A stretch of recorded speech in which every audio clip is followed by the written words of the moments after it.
3 outlets, bawat outlet na isa lang may-ari, nagtaya ng tig 30, 90 million total.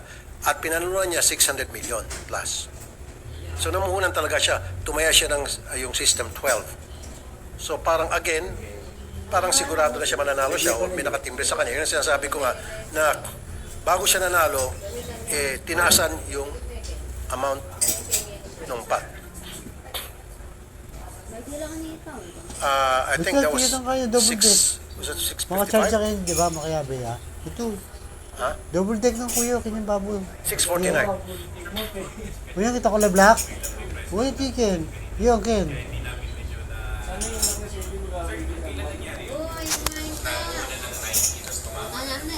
What date was it? Mangyari po tayo.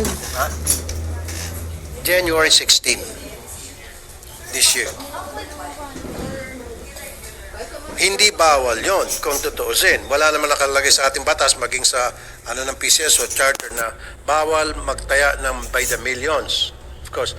Pero kanina maging yung AMLAC, sabi niya there's something irregular na for you tumaya ng ganung kalaki. Isa yon sa AMLAC side. On the other hand, doon ba yung parang tinayaan mo halos lahat ng numero, nag-invest ka, parang manalo. So, nung tumaya ka ng ganong kalaking amount to cover yung pot, na para ma-cover man lahat ng numero, manalo ka, baka meron ka ring inside information.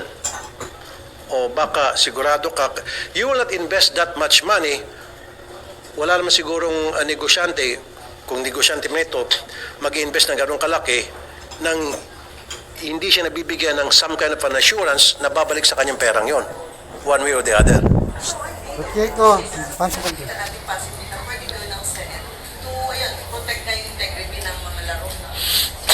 Exactly, thank you.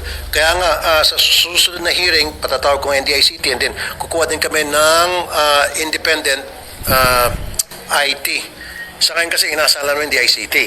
So, in fairness sa DICT, they're doing their best na para makatulong din sa investigation na ginagawa namin.